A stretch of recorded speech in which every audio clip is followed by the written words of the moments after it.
na CAA Fumu ya Mapata. Année 2024 bandi, Mosepelisi, compagnie africaine d'aviation, CAA, aye na bon pikili kinyoso, Kobesa Matondo, Accenti, Toasa Kidila. Merci d'avoir passagé na nyoso pour la confiance pour pesa kiye. Ya ko accompagner bino année 2023 mobimba, CAA compagnie à Banamboka na même occasion. Aye ko présenter na bino nyoso ba meilleure veille à prospérité. Bonheur et longévité pour la nouvelle année 2024. CAA leader dans ma partie à RDC. A offre Kibino sécurité peut bien-être. Chaque fois vous allez commander à bord, il y a un avion luxueux na ye, bo se pela ki na ba service nyoso CAA pesa Kibino. Na bo elo kolambula sike bandi. CAA akandi lisusu ko améliorer qualité ba service na ye pour na ko sepelisa bino ndenge mesala ko sala yango tango nyoso.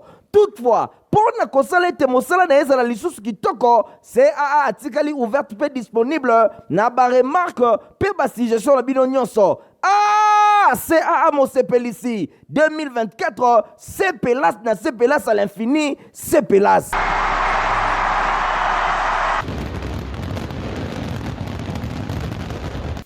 Boye bala muna bolandi ya journal ya peuple info lingala mbote na bino bisika bozwa mito fongoli basango na biso pona kotesa bino ndenge nouvelle plateforme et salemi na kati ya union sacrée na sima ya ba élection surtout pour na partage ya pouvoir bolanda ba détail nango elongo na héritier mapindemi.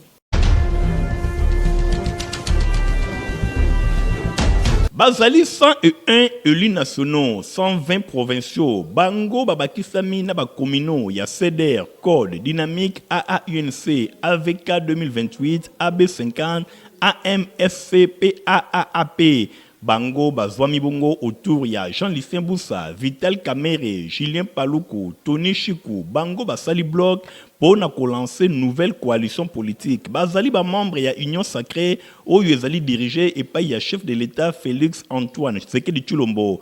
Coalition Oyo ya sika sortie officielle na bango et seulement qui mardi 23 janvier 2024 na ville ya Kinshasa, capitale ya République démocratique du Congo. Nyonso wana ezali bongo po na positionnement, po na ba perspective ya identification ya majorité présidentielle Oyo eko composé gouvernement. Pona Vital Kamere Oyo azwami loko la tête d'affiche cérémonie Oyo alobi ezali ko traduire volonté ya ba regroupement na bango pona ko former alliance moko solide komema et pas ya chef de l'État Félix Antoine Tshisekedi Tshilombo soutien moko nécessaire pona Oyo etali accomplissement ya vision politique na ye pe ambition na ye pona ko diriger République démocratique du Congo na ndenge ya malamu na ngambu ya Jean-Lucien Boussa a annoncé ki ba couleur pona kolobake plateforme Oyo et outil Kosalema eza na ambition ya pouvoir moko ya ko diriger bien République démocratique du Congo pe koluka ba stratégie Oyo et kosonga chef de l'État pour na meilleure gestion ya choses publiques pe ba intérêt ya ba congolais et ye bana komonana bosimba kenyonso Oyo ezali kotalisa ke ba couleur déjà etalisami na ngambu ya plateforme Oyo bango bavandi pe ba annoncer ba eli Oyo bazali voter pene na bango pona kotalisa ke bakoki pe ko diriger primature boeloko la plateforme Oyo et se dégager na kati ya union sacrée misu ezali kotala ngambu ya Modeste Batulukwebo Jean-Pierre Bemba pe ba Oyo nyonso batikali elongo na union pour la démocratie et le progrès social IDPS Tshisekedi soki ba réaction na bango e kozala ndenge nini par rapport ya bloc Oyo et Salemi autour ya mwana mboka Vital Kamere, Julien Paluku, Jean-Lucien Boussa, pe batu misusu. Désormais, Willy Makiachi, secrétaire général Yapalou, a kokumbela yango lisusu te borgane de base nyonso balongo lié. Désormais, Didier Mazenga, secrétaire général adjoint a kokumbela parti na organisation ya congrès cérémonie oyo esalemaki na espace 19 kuna na commune ya Gombe. Michael Bustoto azalaki kuna na compte info lingala. Opération politique de cadre militantes et militants portant sur la destitution du camarade Willy Makiachi de ses fonctions de secrétaire général, chef du parti Lumumbiste unifié, Palou, en sigle pour haute trahison. Namaloba Oyo conformément à l'article 111, il y a règlement intérieur, il y a parti Lumumbiste unifié, Palou Namokuse, à travers tous les organes de base d'Ango, bazi koko na décision ya kolongola Willy Makeshi na ba fonction na secrétaire général chef du parti ya Palou et président ya regroupement action des alliés de la convention AAC na Mokuse. Bondi melangai que sango oyo betaki lokola kaki na mato ya Willy Makeshi oyo atikali yolela après bibange na ba accusation oyo esali que ba pupola ye. L'absence totale du leadership et du management politique du parti depuis la tenue du deuxième congrès jusqu'à ce jour. 2. La désertion totale du secrétaire général chef du parti dans la gouvernance du parti, préférant créer de manière délibérée et volontaire des crises et des conflits opposant les militants les uns aux autres. Sima ya kotia libanda parti décidé que William Mazenga Mukanzi l'homme de Kisalo na tola kutuba na nima oyo azalaki jusqu'à la secrétaire général adjoint aswa yende à parti pour couper la kitoko avec un pacte idéologie une organisation à congrès. À dater de ce jour, le secrétaire général adjoint en charge de questions politiques, administratives et juridiques, le camarade Didier Mazenga Mukanzu, assume à la fois l'intérim du secrétaire général chef du parti Lumumbiste Unifié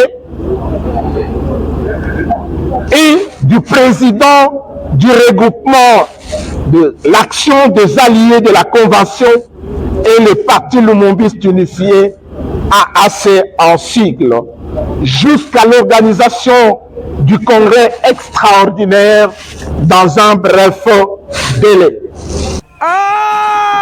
Ata molili eyindi tu butu eleki molai suka tongo ekosuka se kotana bana ya Palou balakisi ke baza bilombe ya solo kasi ebongo na tunie nini yango bakati.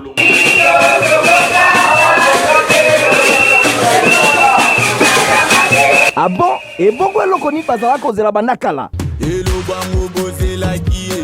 nini yango eye La destitution du camarade Willy Makeshi. nayoki te olobi La destitution du camarade Willy Makeshi. awa penza game over banglais baloba veut dire jeu esili fin cop.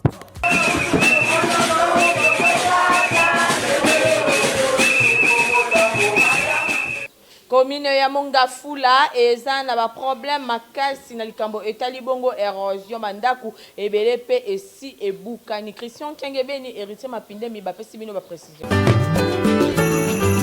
Likambo etali érosion na ville ya Kinshasa bisika ebele bazali konyokwama bazali kotalela kaka gouvernement ya République démocratique du Congo po bayiba na kosala bango eloko awa toza na quartier Kimbondo na commune ya Mongafula botala bino moko érosion ndenge elia pe ezali ko continuer kolia bato batondisami na pasi pe mawa misu na bango ezali kaka epai ya ba autorité ezaka na Kimbondo na Mongafula te même na champ de tir na commune ya Ngalema pe bisika ebele na quartier Ngomba Kikusa epai wapi population basangani bateleli gouvernement balobi esengeli vraiment basala quelque chose pona ndambu ya bandaku oyo etikali nzokande mingi pe babungisa bandeko kaka na likambo etali kozanga banzela liwa ekotela bango ba reporter ya Info Lingala journal ya peuple babetaki tokuna boyoka population ndenge azali kolela cette érosion oyo ekomi à quelques mètres ya route nationale érosion au place euti kuna bandaku to perdre balopango batu bakufi ba makambo ebele salami kuna na se bato baza na se kuna baza kolela ba eloko biso to sengi na bakondi bo soutenir biso kaka libulu ngala otolongola zemi na ngata mbule panjani awa koto ngambu ngamba na ki kotika ngabwe na kaita ngabwe na bota na terrasse nakokende par 4 chemins te nakende kotoke epai ya bato sans pour autant kotoke epai ya baoyo batelemisi biso awa érosion oyo elekeli biso ebandaki muke na maboko kaka tozobunda po ebonga mais lere bokobunda bosali cotisation tu basaki tu banini na basalaire maigre toza nango okomona pe mbule ye eye ememi biloko nyonso. Donc to dépenser jusqu'à tel point que tozo kokape lisusu kokotize po tofinika libulu oyo. Neti biso moyen to déplacer eza te. Tala baage tokomi na bango na okende kofutela wapi na mbongo nini. Alors odie ke nakende kofutela basunga biso bakundela biso mwa oyo batia biso ata mwa terrasse mai ekende. Pona ko accéder ko kenda ta musala tout un problème. Soki ka mbule beti moyen to longwa awa ko kende na bisika tozo sala tozo beta ta ba 2 semaines na bandako kuna pe absence okebo bakati lisusu mbongo. Souffrance sur souffrance mon frère.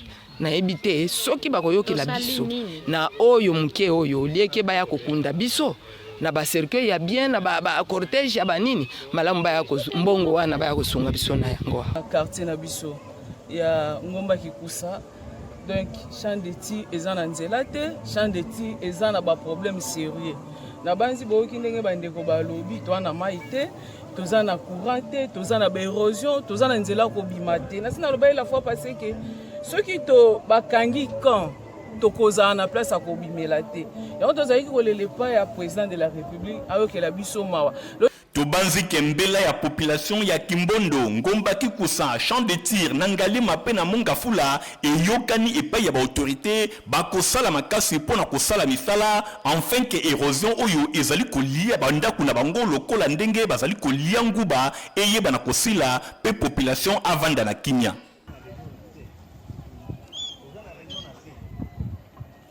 Ba condition ya ba voyage ya na likolo ya mai eza penza malamu te. Ba reporter ya info lingala ba sale libino daka na mai.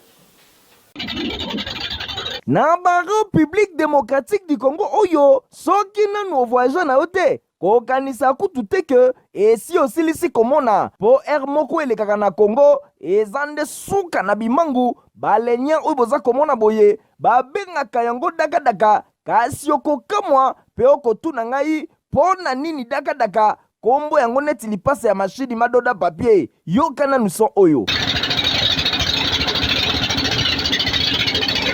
omoni esika kombo ya daka euta son ya moteur nango soki eza kotambola esalaka kaka daka oza awa na province ya Mai Ndombe daka ezokende nyoki bozwa sikoyo bakondition engaye oyo eza kosenga tola musaya Marie Misamu abelela yeso ywe po kedi na kedi tala moteur etambolaka en grande partie na mai basokaka yango nde mai nesika ndenge misusu ezwaka mazout to pe essence yango nde mai elekaka wa mingi modele baza kosoka yango mai pardon chamo amela na ye mai me ya kosa banzete oyo esangana na mabende boye baza kosalisa mouvement ya yaka boye zonga telemisa moke ningisa kuna nde yango gouverner to volant nango sikoyo tala komona de bord yeyo avandi na fenêtre ye miso ezalaka se libanda kasi maboko abalolaka ya gouverner na kati botala singa ona fenêtre nde esika sapuyaka na système ya baresi ya 207 ndenge bakoma komi diembika bakorde na baportière basilisa babiro de soki pe babiro 5 mayele kasi bo imagine corde oyo kanangi ekatani modèle commandant de bord akobeta mama na kilbit ne bale kasi lokola bayebi na bango mai nde peut-être kobikisa ye kasi pasi ekozala soki akweleli bapirogue boza komona mipanzi kote oyo na likolo batu bavandi sans inquiétude likama ezolobela bango ate eloko te kote oyo mopanzi kwanga eza kolia masample nya neti mboka mokonzi azalaka te basi na mibali me baza koyokisa kwanga nzoto pasi po modele baza konyema yango pardon bolukela yango kombo bamisusu kote oyo bazolamba na bango sans problème na bambabola na kati awa bozozwa sikoyo kumanima veut dire nzongo inene RDC nanu tomoni makambo te boye tomituni babalenyeri ya modele oyo nani yango apesaka ngo nzela etambola tranquillement na babibale boye ata condition moko ya kovoyager ne bale eza kutu rempli awa te tokamwe modèle bato oyo basakanaka na bavi ya batu lelo na République démocratique du Congo ba-accident ya bibale ekoma neti je moke soki tolobi tokonte nombre ya bato esi bakufi na bamasuwa na bibale tokosilisa kotanga tina 2023 jour ya baélection po baleki tellement ebele tosengisi na tata ministre ya transport pe ba autorité maritime balamuka pe batala na lombango situation oyo ndenge population baza kokufa na bamasu ezanga tina boye eza kotambola bibale po bozwa nanu baleniere ya boye daka etonda se bachevron na batol epanzalela bino na kati ebale bino nyonso mitrai. Quartier Kinsaku na commune ya Matete eza ya kobeba makasi même likambo etali nzela eza pasi koleka. Bon na reportage auto salel bino. Tozali na komini ya Matete mingi penza na quartier Kinsaku wapi epai banzele ezali ya kobeba bafulu kutu koloba te botala bino moko mituka elekaka lisusu te surtout mpo na kokoma na kisenso population oyo bazali kolela tongo mpe pokwa surtout mpo na bafulu oyo ezali komia ba maladi ya ndenge na ndenge. Toza na problème yo moko tala kaka bamai bafulu soki ozwi boke kuna okuta tala fula munene okende boye bakandi bapoza mapango bato bakoma obimela kaka na batiner mpona nini avenir na biso eza ya kobeba yo moko omona ndenge ezali Kinsaku eloko kaka tokosenga na bakonzi eza kaka lisungi bakotalela biso Kinsaku tala vraimen balongolela biso fulu oyo tala fulu vraimen liboso ya lupango moyo tobimisa teke koteka ezali te mpona nini salite eleki makasi tobandike bosenga ya population eyokani na matoi ya bakonzi po soki banzela ebongi pe bafulu elongwe ekopermettre na population ya coin oyo bavivre na bacondition ya kitoko. Rapporteur ya journal peuple pour la peuple bakitaki na commune ya Kimbanseke batalisi bino ndenge population aza na problème makasi na likambo etali bongo mai bona na badetail non. Awa tozali na ville province ya Kinshasa kasi likambo ya kokamwa ezali ke bisika mosusu bazali komela mai ya mabulu ndakisa komini ya Kimbanseke na quartier Kikimi population oyo bazali na esengo soko mokete po ba difficulté ya mai pe insécurité kutu ya kosakana te toza problème mai awa mai pasi botiela biso mai toza na posa mai botiela biso mai pasi ba mai tozomela ya mabulu toza nde na susa mai botiela biso mai penza mai makasi mai ya point côté musuba mai ya mabulu eza kitoko te de souci eza que gouverneur pas fatia avec la biso mawa atela biso koto toza problème makamba mai de souci nde yango wana soki atili biso mai koto biso mpe tokosepela gouvernement na ye tokobetele mpe biso maboko atika te elembo ya kitoko na mokali na yango basengi na bakonzi batala pe na ngambu na bango po bakondisio ya lolenge ya boye ezali malamu te po mai bazali komela ezali komemela bango ba maladi ya ndenge na ndenge. La reporter ya info lingala journal ya peuple pour la peuple babetaki tour na quartier Kimbangu kuna na commune ya Kalamu epai wapi batalisi bino ndenge bilenge oyo bamipesi na bango mosala ya kosala kabongo makaya buto pe poisson salé.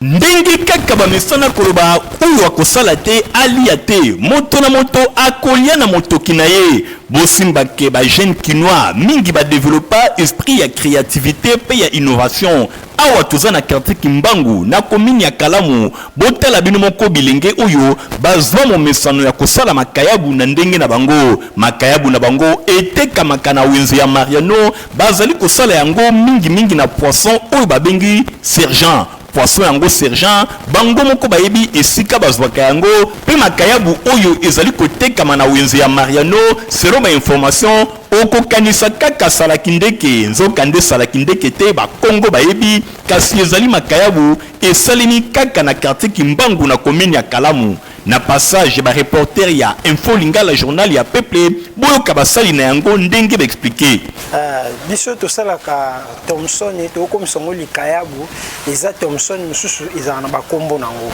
oyo biso tozosala eza Thomson ya sergent to benga yango sergent ndenge za bongo eza Thomson biso tozwaka yango to pasoli yango to tie yango mungwa to komisa yango likayabu bongo tongo tozongo to tsango mungwa tozwaka yango babombi yango na bassin otie yango na baso bombi yango soko ebeta ata 3 jours ata moi quelques jours yango na ekomaka likayabu elongwe Thomson ekomi likayabu yango no mona ka to sala yango bongo pona ko ekoma likayabu ezaki Thomson pe koma likayabu tozwaka yango batie yango na bassin kobomba yango 3 jours 3 jours ata 4 jours kobomba yango ekoma likayabu sima nango tango okobimisa yango ekomi da likayabu tango okobimisa yango kotango na moyi makasi te tango moyi moko bwa ndengo na okomona ngo ka yo moko ekoma kitoko okolia yango okolia yango pe na biloko ebele okolia yango na matembele na madesu na fumbwa na biloko nyonso makasa pe na tokeleka kitoko na fufu bosimbake makayabu oyo balobi eza na seben moko ya makasi poisson oyo ezali kobimisa likayabu yango babengi yango sergent kasi soki batie bilenge ya boye maboko bakoki mpe kosala yango na quantité ebele population akoki kolia kasi manque ya bamoyen bandeko oyo bazali limité. Compagnie africaine d'aviation CAA na mokuse pour l'année 2024 a présenté le meilleur de clients nyonso. Bonne année na CAA mfumu ya mapata. Année 2024 bandi Mose Pelisi compagnie africaine d'aviation CAA aye na bon pikili kinyoso kobesa matondo accenti twasaki dila merci na ba passager na nyoso pour la confiance bopesa kiye ya ko accompagner bino année 2023 mobimba CAA compagnie ya bana mboka na même occasion aye ko présenter na bino nyoso ba meilleur veille à prospérité bonheur pe longévité pour la nouvelle année 2024. CAA leader na mapati ya RDC a offert kibino sécurité pe bien-être. Chaque fois vous allez komata à bord, ya ba avion luxueux na ye, bo sepela ki na ba service nyonso CAA pesa kibino. Na boyelo kolambula sike bandi. CAA akadi lisusu ko améliorer qualité ba service na ye pour na kosepelisa bino ndenge ya mesala kosala yango tango nyonso. Toutefois, pour na kosala ete mosala na ezala lisusu kitoko, CAA atikali ouverte pe disponible na ba remarque pe ba suggestion na bino nyonso. Ah, CAA Mosepelisi 2024, CPLAS na CPLAS à l'infini, CPLAS.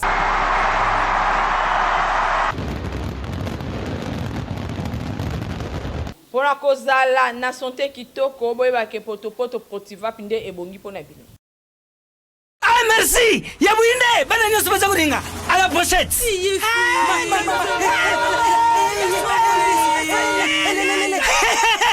Vous allez quoi demain? Protivap et tonne la protéine et énergie! Ah papa merci! Merci pour les Protivap! C'est bon pour les enfants! Eh Bino! Bote la baonine! Bote ma bote la Bino! Bama kansa bomba bonga! Bona bana na yo bakumarukura bana oyo! Faut laisser kabango! Poto Protivap! Et ça va pota te! Allez, kamata! Bon appétit! Bana nyeso ba yaka Protivap! Ah bah si kulia ya bango Protivap! Ba bandi ba dansi na bango ya ba bébé pro! Tala! Ba yango! Chata kitoko ntoto makachi! Tukana mbimbi! Oyo tukana mbimbi! Makusa! Protivap! Poto kitoko pona ba bébé pro. Na couleur à sport bosimba ke Coupe d'Afrique de Nations Côte d'Ivoire 2023 ba match ya 3e journée eza koko ba se koko ba na kobeta kitoko bolanda ba détail elongona héritier mapindem.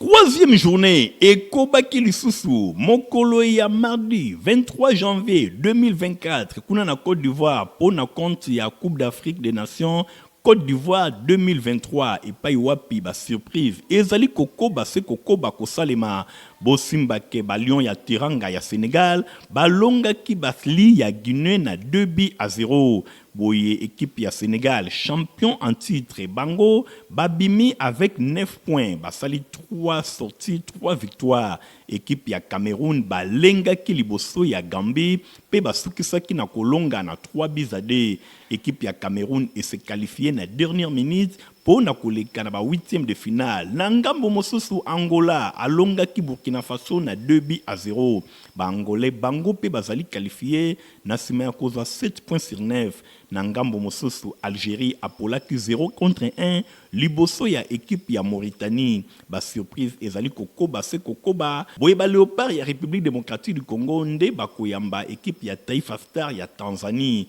wana pona mercredi 24 janvier 2024 et paiwapi victoire ezali impérative pona ba léopard ya République démocratique du Congo soki balingi bazala qualifié pona 8e de finale match nul pe et koki komema bango na 8e de finale kasi victoire ezali vraiment impérative ndenge ba congolais nyonso bazali kozela. Concession Coronado oyo ezami bongo na quartier Mbio na commune ya Maluku baza koteka ba 20 mètres sur 20 na $1,500 aux huiles lopango na yo mobimba Nathalie Kela Kapenda.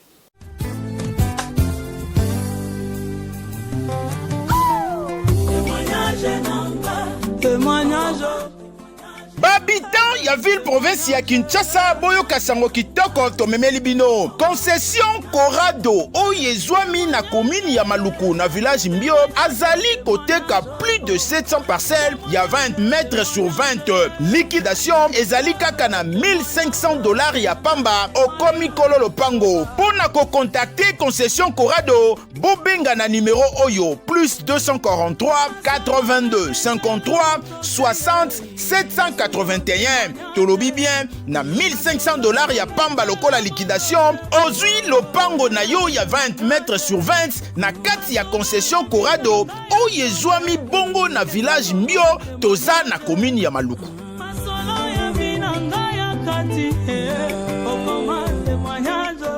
Malembe tokomi kopusa na suka ya basango na biso héritier mapine masala bino info ya ba journaux. Mbote pe boye bulamu na info ya ba journaux ya mokolo ya mercredi 24 janvier 2024 oyo tofongoli yango na quotidien La Prospérité.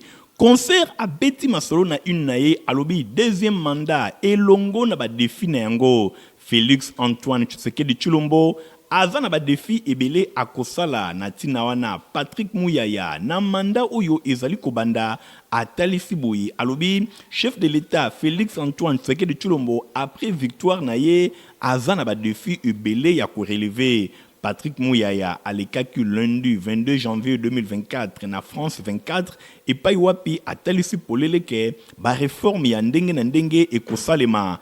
Après investiture ya chef de l'État Félix Antoine Tshisekedi Tshilombo ba défi lokola ezali ebele quinquennat na ye ekozala bongo ya ba réforme moko ya grande envergure ba ko toucher ba problématique nyonso oyo ezali kotungesa République démocratique du Congo mingi penza ya insécurité na est ya mboka pe likambo etali développement topé sur le plan social nyonso wana ezali kosenga ba réforme na tina wana Patrick Muyaya oyo azali ministre ya communication pe porte-parole ya gouvernement atalisi ke mandat oyo ezali kobanda ba défi ekozala ebele pe ba réforme ya ndenge na ndenge ekosalema toke na ngambu ya journal l'objectif auteur alobi gourmand Vital Kamerhe na manette ya nouvelle plateforme politique. Confrère, l'objectif a talisi que mardi 23 janvier 2024 ezalaki mokolo moko munene pona Vital Kamerhe oyo bazali kobenga les pacificateurs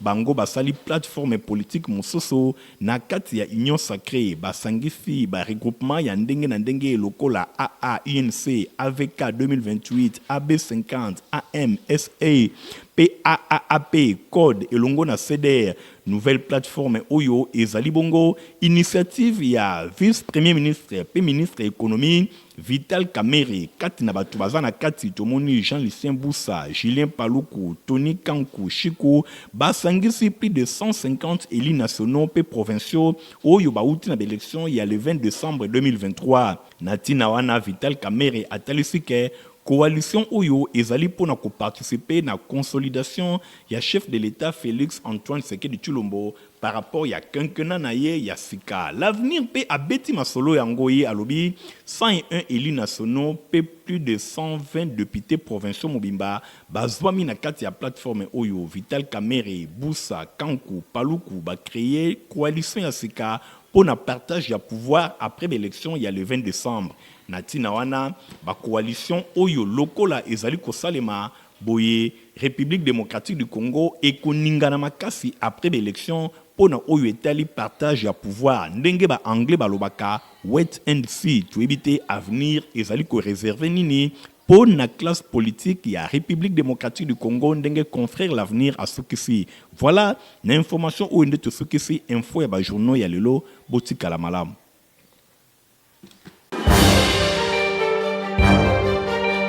Merci à Richard Mapinem pour l'info ya ba journaux ou tu conseilles l'absolu ya ronde pessinga de la boucle journal pour la pepe ceux qui vont apprécier qui ont ça. Merci à Nathalie Kela Kapenda oya zaki bongo na édition na sima caméra tozaki na Igor Ntingi montage sima maki na Christian Kengebe ni pe Fabrice Lundo mi journal pour la pepe ça superviser et pas Richard Mapinem bande kobotika la malam. Au revoir.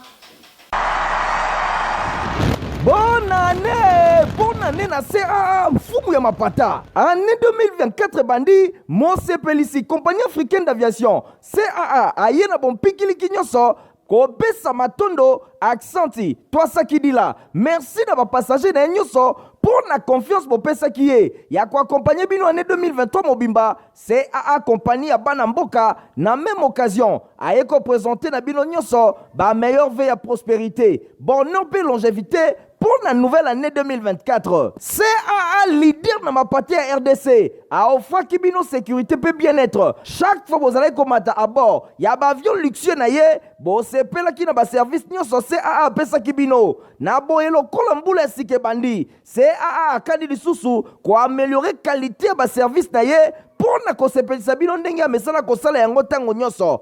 Toutefois, pour na